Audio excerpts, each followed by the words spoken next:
सब बढ़िया तो स्वागत है तुम लोगों का class 10 science chapter 8 how does organism reproduce के चैप्टर पे।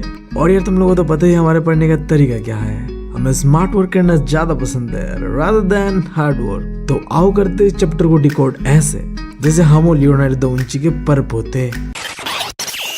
तो लाइफ का शुरुआत होता है आज से 3.5 बिलियन ईयर्स अगो और तब से लेके आज तक लाइफ एग्जिस्ट कर रहा है। पता है क्यों? क्योंकि हम रिप्रोड्यूस करते हैं, यानी कि हम अपना हूबहू कॉपी बनाते हैं जो कि हमारा जनरेशन को आगे बढ़ा रहा है। बट क्या ये जो कॉपी बन रहा है ये एग्जैक्ट कॉपी होता है? ये एक बड़ा सवाल है। तो देखो, जितने भी लाइफ फॉर्म्स है इस दुनिया के अंदर में, उन सब के अंदर में पाया जाता है एक खास चीज, डीएनए। क्या बीबी वही डैडीज नाजायज औलाद? अरे यार नहीं, वो नहीं, तूने यार मोमेंटम खराब कर दिया, शांत रहे। अब जो ये डीएनए होता है ना, इसके अंदर में हमारा डिटेल इंफॉर्मेशन छुपा होता है। हमारा रंग कैसा है, हमारा आँख कैसा है, हम कितने लंबे हैं, हम कितने चौड़े हैं, हर चीज़, एवरीथिंग भाई साहब। तो जब हम रिप्रोडक्शन करते हैं तो ये जो डीएनए है ये कॉपी हो जाता है और एक नया जनरेशन का शुरुआत होता है। बट देखो, इतना आसान नहीं है। ये जो कॉपी होता है ये केमिकल प्रोसेस होता है, और केमिकल प्रोसेस यार एग्जैक्ट तो नहीं होता है, कहीं ना कहीं गलती होता है। और इसी गलती के कारण जितने भी लाइफ फॉर्म्स है उनके अंदर आता है वेरिएशन, यानी कि थोड़ा बहुत तो बदलाव होता है। हम दिखते तो एक जैसे ही है बट कुछ ना कुछ चेंजेस होता है, एग्जैक्टली आइडेंटिकल नहीं होते, और इसी चीज़ को हम कहते हैं वेरिएशन। अब तुम्हें लग रहा होगा ये तो गलत है, फिर नहीं यार, इसे तुम वरदान कह सकते हो। ये जो 3.5 बिलियन ईयर्स से लेके आज तक लाइफ फॉर्म अर्थ के अंदर में एग्जिस्ट कर रहा है, ये बस एक वरदान के कारण है, डीएनए में वेरिएशन के कारण। अब जैसा मैंने तुम लोगों को बताया, ये जो स्पीसीज हजारों सालों से सर्वाइव कर पा रहे, ये सिर्फ और सिर्फ वेरिएशन के कारण। हम क्या कर पा रहे, चेंजिंग एनवायरनमेंट को अडेप्ट कर पा रहे हैं। साथ ही साथ ये इवोल्यूशन जो होता है ये भी पॉसिबल हो पा रहा है वेरिएशन की वजह से। अब तुम्हें इतना तो पता चल ही गया होगा कि रिप्रोडक्शन हमारे लिए वरदान के समान है। तो ये दो तरीके का होता है, सेक्सुअल और एसेक्सुअल रिप्रोडक्शन। एसेक्सुअल के अंदर में सिंगल पेरेंट्स का इन्वॉल्वमेंट होता है, और सेक्सुअल रिप्रोडक्शन में दो पेरेंट्स का इन्वॉल्वमेंट होता है, क्योंकि यार यहाँ सेक्स इन्वॉल्वमेंट होता है, समझ रहे हो बात तुम। और जब सेक्स हो रहा होगा तो एनर्जी भी चाहिए होगा, ऑब्वियस सा बात है। मेहनत करते हैं हम भाई साहब, जब मेहनत करते हैं तो इसका फल भी मिलता है हमें वेरिएशन के रूप में, और ये वेरिएशन ही हमें मदद करता है एवोल्यूशन करने में, और एवोल्यूशन की वजह से ही हम चेंजिंग एनवायरनमेंट को अडॉप्ट कर पाते हैं। और जो एग्जाम्पल है सेक्सुअल रिप्रोडक्शन का वो है ह्यूमंस, और वहीं पे एसेक्सुअल रिप्रोडक्शन पे एनर्जी और टाइम दोनों ही कम चाहिए होता है। अब जब मेहनत कम करेंगे यार तो उन्हें उसका फल भी कम मिलेगा। तो यार इनका वेरिएशन ना के बराबर होता है, और इवोल्यूशन का बात तो भूल ही जाओ भाई। अब इससे बुरा चीज़ क्या है, जब भी इन्वायरमेंट में कोई चेंजेस होगा तो इससे सबसे ज़्यादा इफेक्ट इन्हीं को पड़ेगा, और इनका जो एग्जाम्पल है वो है अमीबा। अब मुझे पता है तुम लोग यार सोच रहे होगे कि मैं कब आऊँगा सेक्सुअल रिप्रोडक्शन के अंदर। तो देखो, मैं तुम लोगों का अरमानों पे पानी नहीं फेंकना चाहता। ये वो चैप्टर है जो हर बच्चे का अरमान है, और मैं उसे तोड़ना नहीं चाहता। बट तुम्हें थोड़ा इंतजार करना पड़ेगा भाई, क्योंकि यार सेक्सुअल रिप्रोडक्शन से पहले एसेक्सुअल रिप्रोडक्शन है। रहा नहीं जाता, तड़प ही ऐसी है ना।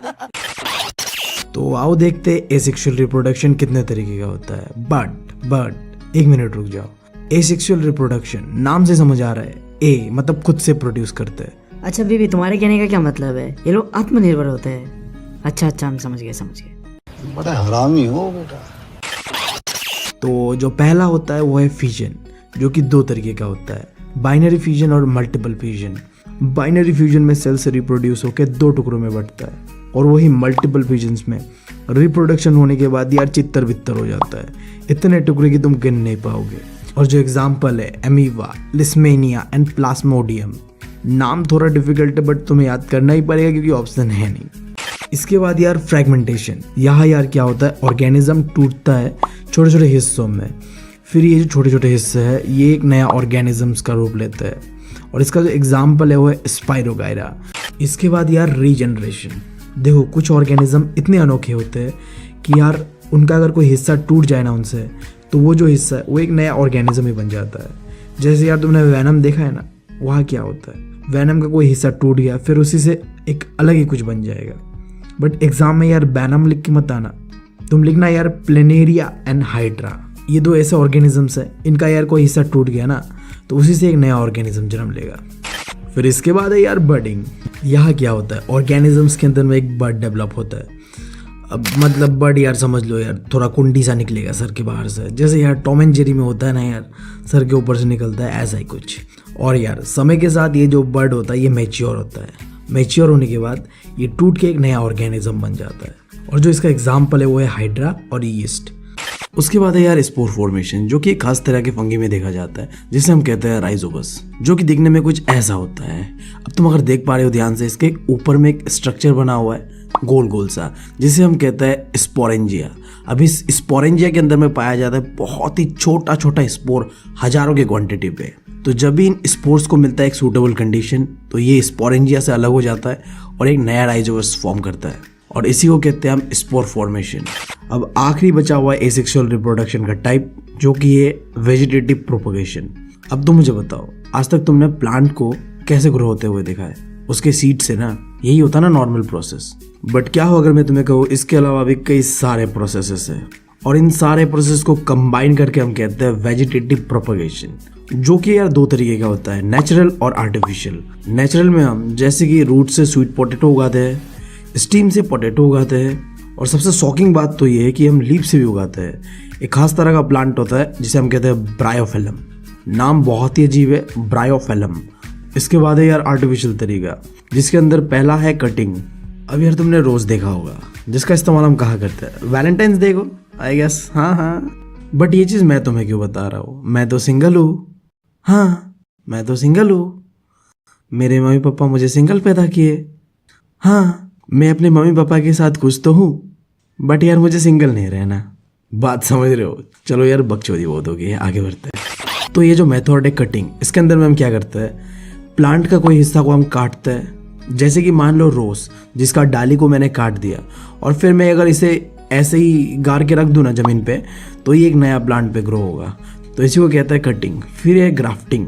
अब यार इसमें क्या होता है, दो अलग अलग प्लांट को एक साथ जोड़ा जाता है बिल्कुल शार्प एंगल से, ठीक है, जो कि तुम यहाँ देख पा रहे हो। फिर इन्हें बांध के कुछ दिनों के लिए छोड़ दिया जाता है, फिर ये कंबाइन होके एक ही प्लांट बन जाता है। अब इसका इस्तेमाल हम क्यों करते हैं मैं थोड़ी देर में तुम्हें बताऊंगा, अभी के लिए ठंड पाओ। और आखिरी है लेयरिंग। अब तुमने जैस्मिन का प्लांट तो देखा ही होगा, पता है तुम्हें, उनका डाली इतना लंबा होता है कि यार ज़मीन के नीचे तक धंस जाता है। तो अगर इन डाली को ग्राउंड के अंदर में डाल दो ना, तो इससे यार रूट डेवलप्ड होगा, और फिर तुम आगे वाले हिस्से को काट दो, जो पीछे वाला हिस्सा है, इससे एक नया जैस्मिन का प्लांट डेवलप्ड होगा, और इसी को कहते हैं हम लेयरिंग। फिर यार एक चीज़ जो कि हमारे CBSE वाले चच्चा पूछ देते हैं हमसे, एडवांटेज और डिसएडवांटेजेस ऑफ वेजिटेटिव प्रोपगेशन। तो देख लेते हैं एक बार। देखो, अगर तुम कोई प्लांट को ग्रो करने में वेजिटेटिव प्रोपगेशन का इस्तेमाल करते हो, तो उसका जो ग्रोथ रेट होगा ना, वो बहुत ही ज़्यादा होगा अगर तुम उसे कंपेयर करो एक नॉर्मल प्लांट से जो कि ग्रो हुआ है सीड से। उसके बाद दूसरा, मान लो कि कोई ऐसा प्लांट है जो यार एक समय में तो बहुत फल फूल देता था, बट अब वो कुछ नहीं दे पा रहा है, उसने अपना कैपेसिटी खो दिया है। तुम ऐसे प्लांट को भी वेजिटेटिव प्रोपगेशन का इस्तेमाल करके फिर से रिप्रोड्यूस करा सकते हो। अब इसका एग्जाम्पल पता है क्या है, ग्राफ्टिंग। देखो, हमने ग्राफ्टिंग में क्या किया था, हमने दो अलग अलग प्लांट को लेके चिपका दिया और फिर कई समय के लिए बांध के रख दिया। तो यहाँ में भी बिल्कुल ऐसा ही है, दो प्लांट लेंगे, एक प्लांट जो कि बहुत अच्छा प्रोडक्टिविटी दिखा रहा है, और दूसरा जो पुराना वाला जो नीचे रहेगा, जो जिसने अपना प्रोडक्टिविटी खो दिया है। इन दोनों को जोड़ देंगे और फिर यार ये फिर से रिप्रोड्यूस करने लगेगा। और आखिरी चीज़, डॉटर सेल जो होता है ना, वो जेनेटिकली सिमिलर होता है पेरेंट सेल के। इसका मतलब क्या है, देखो, एसेक्सुअल रिप्रोडक्शन में क्या होता है, मेल का कॉन्सेप्ट है ही नहीं, सिर्फ और सिर्फ फीमेल ही सब कुछ करता है। तो हमने यहाँ ना दो प्लांट रखा है, एक होगा पेरेंट और दूसरा जो उसका प्लांट ग्रो होगा नया से, उसे हम कहेंगे डॉटर। तो कहा गया, देखो, अगर हम कोई प्लांट को वेजिटेटिव प्रोपगेशन का इस्तेमाल करके एक नया प्लांट ग्रो करते हैं, तो बिल्कुल ही सिमिलर होगा। अब इससे तुम्हें एक चीज़ याद आ रहा है, मैंने पहले ही बताया था, एसेक्सुअल प्लांट्स के अंदर में वेरिएशन ना के बराबर होता है। अब समझे मैंने क्यों बताया था। फिर यार देखो, अगर तुम्हें वेजिटेटिव प्रोपगेशन का इस्तेमाल करना है कोई प्लांट के अंदर में, तो तुम्हें अच्छा खासा एक्सपर्ट इंसान चाहिए होगा। ऐसा कोई नल्ला आदमी जाके वो चीज़ नहीं कर सकता, पता है तुम्हें वो चीज़। और आखिरी चीज़ देखो, जो डिजीजेस होता है ना, बीमारियाँ, तो अगर वो इंसानों के साथ या कोई एनिमल के साथ होता है तो हम यार सेक्सुअल रिप्रोडक्शन करते हैं, हमारे अंदर में लगातार वेरिएशन हो रहा है, तो हम उससे बच जाएंगे, उस बीमारी को अपने अंदर में अडॉप्ट कर लेंगे। बट इनके अंदर में तो वेरिएशन ना के बराबर होता है, तो इन्हें यार बहुत खतरा है इस चीज़ से, समझ जाओ। तो यही पे होता है हमारा एसेक्सुअल रिप्रोडक्शन खत्म। अरे बेबी 1 मिनट रुक जा, तूने इतने सारे चीज़ें बताया, लिटरली हम तो कंफ्यूज ही हो गए। एक बार यार रिकैप करते हैं प्लीज़ प्लीज़ भाई, एक बार। चलो यार कर ही देता हूँ, तुम लोग भी क्या याद रखोगे, ठीक है। देखो यार, एसेक्सुअल रिप्रोडक्शन के अंदर में होता है 6 टाइप। पहला होता है फ्यूजन, जिसके अंदर में binary fusion and multiple fusion होता है। फिर होता है फ्रेगमेंटेशन, जहाँ एक प्लांट टूटता है कई हिस्सों में, फिर वही हिस्से एक नया प्लांट बनता है। फिर है रीजनरेशन, जहाँ यार प्लांट के कोई पार्ट से फिर एक नया प्लांट बनता है। फिर बडिंग, जहाँ बड डेवलप्ड होता है, पता है तुम्हें। फिर स्पोर फॉर्मेशन, जो कि राइजोबस के अंदर पे होता है। फिर आखिरी जो कि मैंने अभी बताया, वेजिटेटिव प्रोपोगेशन। तो बस इतना ही था।